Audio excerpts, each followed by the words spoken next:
জামাত চাঁদাবাজির রাজনীতি করে না, জামাত লুটতরাজের রাজনীতি করে না।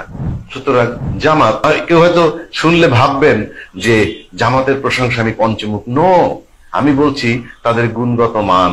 যেহেতু মাঠে বিএনপি আর জামাত আছে, সেই তুলনামূলক আলোচনা করে। জামাত সম্পর্কে সত্য সবাই বলতে পারে না। এই দেশে বৃহত্তর আন্দোলন করবেন, জামাতকে সাথে লাগবে। এই দেশে বিক্ষোভ করবেন, জামাতকে সাথে লাগবে। এই দেশে কোন একটা বড় কিছু ইভেন্ট করবেন, অবশ্যই জামাতকে সাথে লাগবে। নির্বাচন আসলে আর জামাতকে আপনার পাশে লাগবে না, সাথেও লাগবে না। যখন আপনার প্রয়োজন হবে তখন জামাতকে আপনার সাথে লাগবে। যখন প্রয়োজন শেষ হয়ে যাবে, জামাতের আর কোনো দরকার আপনার নাই। এরকমই মন্তব্য করেছেন সোশ্যাল মিডিয়াতে একটা ভিডিও। জামাত সম্পর্কে সত্য কথা সবাই বলতে পারে না।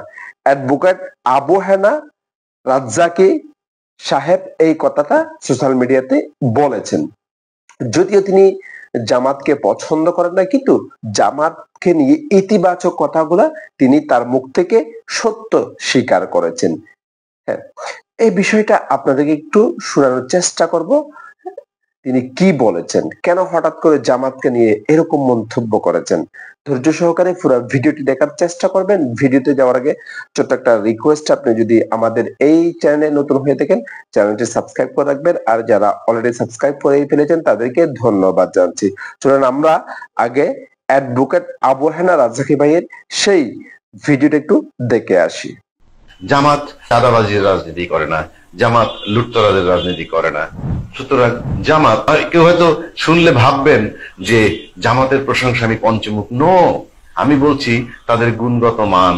যেহেতু মাঠে বিএনপি আর জামাত আছে, সেই তুলনামূলক আলোচনা করার জন্য আমি কথাটা বলছি। আমি আবারও বলছি যে জামাতের রাজনীতি আমার পছন্দ, কিন্তু জামাতের গ্রহণযোগ্যতা আছে কিনা সেটা এই সমাজ দেখবে, ভোটার দেখবে, নির্বাচন দেখবে। তো সেই জামাত এমন একটা জায়গায় আছে, আজকে কিন্তু জামাত ইজ রেজিমেন্টেড এবং তারা ইউনাইটেড। এবং যেহেতু কর্মীদেরকে তারা দেখভাল করছে সেই দীর্ঘ 15 বছর যাবৎ, আজকে তাদের ইউনিটির কোনো ঘাটতি পড়েনি। এবং এই জামাত পর্যাপ্ত সময় দেওয়ার জন্য প্রস্তুত এই সরকারকে। কেন জামাত পারিবারিক দল নয় যে বয়স শেষ হয়ে গেলে আমি ক্ষমতায় যেতে পারবো না, এরকম কোনো চিন্তা ভাবনা জামাতের নেই।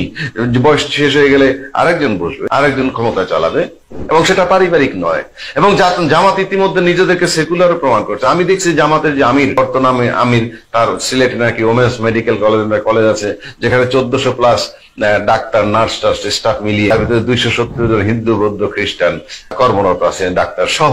তার মানে কি, সে ইন অ্যাকশন নিজেকে সেকুলার প্রমাণ করছে। হাউফার এটা আমি বলছি, এটা যদি রাজনীতির নামে হয়ে থাকে, আই স্যালুট ইট। ইভেন তারা ত্রাণ দিতে গেছে, সেখানে ত্রাণ দিতে গিয়ে বলে আমরা আপনাদের কোনো ত্রাণ আনি নাই, আমরা হলাম আপনার আত্মীয় স্বজন হিসেবে এখানে আসছি। আত্মীয় স্বজন যখন খারাপ অবস্থায় থাকে, বিপদে পড়ে, তখন তাদের কাছে আসতে হয়। আমরা মেহমান হিসেবে আসছি। মেহমান হিসেবে আসলে কিছু খাবার দাবার নিয়ে আসে, সেগুলো আপনাকে গ্রহণ করবেন না কেন, সেই হিসাবে আপনারা গ্রহণ করুন। অ্যাপ্রোচটা দেখতে হবে আপনাকে, যে কিভাবে অ্যাপ্রোচ করে।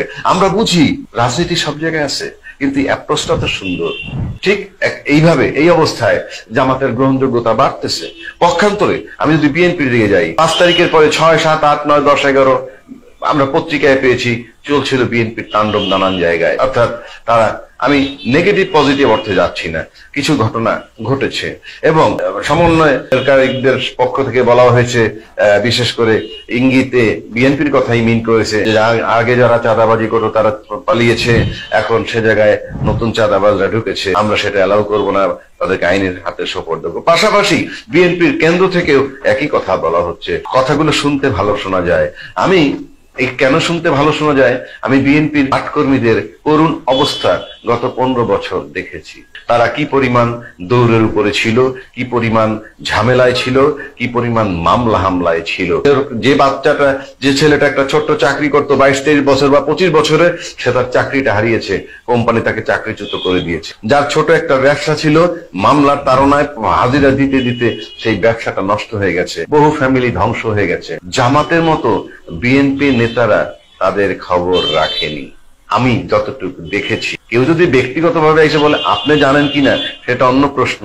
কিন্তু আমরা তো বিএনপির যারা মাঠে ছিলেন, যারা কোর্টে হাজিরা দিয়ে আসতেন, বলতেন, তাদের করুণ কাহিনী আমরা 2-4 দিনের ঘটনা আমরা ব্যক্তিগতভাবেও জানি, যে তাদের খাওয়া দাওয়া পর্যন্ত ঘরে ছিল না, কারো বউ চলে গেছে ঘর থেকে, অভাব অনটন থেকে। সুতরাং আজকে নেতা কর্মীরা যে আদর্শের কথাটা বলতে, তার আগে ভাবা উচিত ছিল, জামাতের মতো ভাবা উচিত ছিল যে এই কর্মীদের ব্যাড টাইমে তারা কিভাবে সার্ভাইভ করতেছে।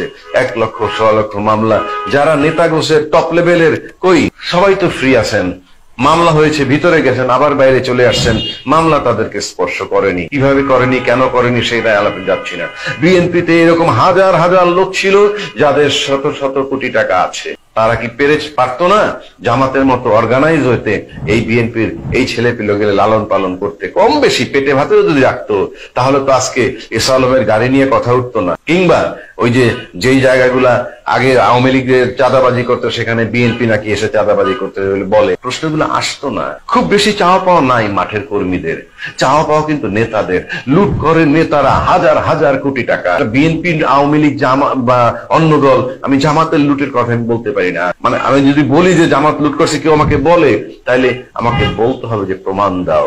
কিন্তু অন্যান্য দলের বেলায় তারা না করলেও যদি বলে, আমার কাছে মনে হবে করলে করতেও পারে। তো বিষয়গুলো এইখানে। সুতরাং এই যে সেন্ট্রাল থেকে কমান্ড আসতেছে, এবং মঈন খান কি বললেন? মঈন খান বলছে মানুষ মনে করছে বিএনপি ক্ষমতায় এসে গেছে। কি অদ্ভুত! আপনারা এই শিক্ষা দিলেন আপনার দলের কর্মীদেরকে, যারা ক্ষমতায় আসা না আসা কিভাবে হয় সেটাও বোঝে না। সুতরাং আজকে মাঠে যদি আপনার কর্মীদেরকে আপনি নিয়ন্ত্রণে না রাখতে পারেন, সেটার ব্যর্থতা আপনাদের। কেননা আপনারা 15 বছর আগে তা ভাবেননি। যার যার আখের গুছিয়েছেন যে সমস্ত নেতারা, তারা মাঠ কর্মীর দিকে তাকাননি। মাঠ কর্মীরা কোন অবস্থা আছে, মাঠ কর্মীদের যে কি করুণ দুর্দিন যাচ্ছে, আমি আমার এলাকার কথাও যদি বলি, বা প্রত্যেক এলাকার আমি দেখেছি মানবতার জীবন যাপন তারা করেছেন। সুতরাং বিচ্ছিন্ন কিন্তু ঘটনা ঘটতে পারে, আমি সেটা সমর্থন করি না, কিন্তু একেবারে গয়রভাবে তাদেরকে আইনের আশ্রয় তুলে দেবেন রাষ্ট্রীয়ভাবে, সেটা রাষ্ট্র বিচার করবে, অফকোর্স আমি একমত। কিন্তু নেতারা যেভাবে বলেন, নেতারা এত স্বচ্ছ হইতে চাইতেছেন যে একেবারে মাঠের কর্মী যারা চাঁদাবাজি করবে তাদেরকে পুলিশ আওতায় তুলে দিবেন, কারেক্ট। কিন্তু রাজনীতিবিদ হিসাবে বা রাজনৈতিক দল হিসাবে এদেরকে গত 15 বছর আপনাদের দেখে রাখা উচিত ছিল জামাতের মতো। কাজে আপনাদের 15 বছরের যে আপনাদের ভুল ভ্রান্তি বা রং ডিসিশন, তার কারণে আপনাদের রাজনীতি আজকে পিছিয়ে পড়ে। সেটা মাঠের কর্মী দায়ী নয়, দায়ী নেতারা যারা পলিসি মেক করেছেন। সুতরাং আমি মাঠ কর্মীর পক্ষে কথাটা বলছি, আমি চাঁদাবাজি সাপোর্ট করি না। তাদের অবস্থাটা 15 বছর আপনি খবর রাখেননি, এখন শুধুই খবরদারি করবেন। সেটা করে বিএনপিকে আপনাদের নিয়ন্ত্রণ করা তো খুবই কঠিন হবে। আর সেটা যদি সরকারি ভাবে আবার দমন করতে যায় পুলিশি মাধ্যমে, আইনের মাধ্যমে, সেক্ষেত্রে আবার কিন্তু রাজনৈতিক ভাবে আপনাদের লোকসান হবে। জামাতের আপার হ্যান্ড পেয়ে যাবে জামাত কিন্তু রাজনৈতিক ভাবে আরো এগিয়ে যাবে। সাবধান, সেটা চিন্তা করে দেখুন কি করবেন। যার যার রাজনীতি ঠিক রাখুন, তবে ঘুরে ফিরে দেশটাকে ঠিক করতে হবে।